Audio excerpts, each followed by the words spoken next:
Sir Nagendra ವಿಚಾರದಲ್ಲಿ ಸ್ವಲ್ಪ ಗೊಂದಲಗಳಿರುವಂತದ್ದು, ಜೊತೆಗೆ ಅವ್ರ ಮೇಲೆ ಜಾಮೀನಲ್ಲಿದ್ದಾರೆ, ಜೊತೆಗೆ ಬೇರೆ ಬೇರೆ ರೀತಿಯಾದಂತಹ ಕೋರ್ಟ್ ಷರತ್ತುಗಳೆಲ್ಲ ಉಲ್ಲಂಘನೆ ಮಾಡಿದ್ದಾರೆ ಅನ್ನುವಂಥದ್ದು ಕೂಡ ಕೇಳಿ ಬರ್ತಾ ಇದೆ. ಯಾರ ಮೇಲೆ ಕೇಸ್ ಇಲ್ಲ ಈ ದೇಶದಲ್ಲಿ, ಯಾರ ಮೇಲೆ ಕೇಸ್ ಇಲ್ಲ. ಕುಮಾರಸ್ವಾಮಿ ಅವರು ಜಾಮೀನು ತಗೊಂಡಿಲ್ವಾ? ಡಿ.ಕೆ. ಶಿವಕುಮಾರ್ ಜಾಮೀನು ತಗೊಂಡಿಲ್ಲ. ಎಷ್ಟು ಜನ ಮಂತ್ರಿ ಆಗಿದ್ದವರೆಲ್ಲ ಜಾಮೀನು ತಗೊಂಡಿರ್ಲಿಲ್ವಾ? ಈಗಿರೋರೆಲ್ಲ ತಗೊಂಡಿಲ್ವಾ? ಎಷ್ಟು ಜನ ಕೇಸ್?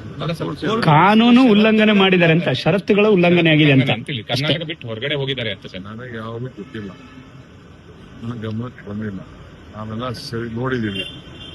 ಅವ್ರ ಮೇಲೆ ಯಾವ್ದು ಉಲ್ಲಂಘನೆ ಆಯ್ತು ಅಂತ ಹೇಳಿ ಅವ್ರಿಗೆ ಯಾವ್ದೋ ಶಿಕ್ಷೆ ಕೊಟ್ಟು ಜೈಲು ಪರ್ಮನೆಂಟ್ ಆಗಿರುವಂತ ಯಾವ ಆದೇಶ ಕೊಟ್ಟಿಲ್ಲ. ಕಾನೂನು ಇದೆ, ಕಾನೂನು ನೋಡ್ತೇವೆ. ಅಪೋಸಿಷನ್ ಪಾರ್ಟಿಗೆ ಏನೋ ಸುದ್ದಿ ಬೇಕಲ್ಲ, ಚರ್ಚೆ ಮಾಡ್ತಾ ಇರ್ಲಿ ಸರ್. ಈಗ ಸುರ್ಜೇವಾಲ ಮತ್ತೆ ವೇಣುಗೋಪಾಲ್ ಭೇಟಿ ಆಗ್ತದೆ, ಬಂದಾಗೆಲ್ಲ ಭೇಟಿ ಮಾಡ್ತೀನಿ. ಈಗ ಸರಿ ಮಾಡ್ತೀನಿ, ನಾಳೆನೂ ಮಾಡ್ತೀನಿ, ನಾಳಿದ್ದು ಮಾಡ್ತೀನಿ, ಆಚೆ ನಾಳಿದ್ದು ಮಾಡ್ತೀನಿ, ದಿನ ಭೇಟಿ ಮಾಡ್ತೀನಿ. ಡೈಲಿ ಎಷ್ಟು ದಿನ ಪ್ರವಾಸ ಸರ್?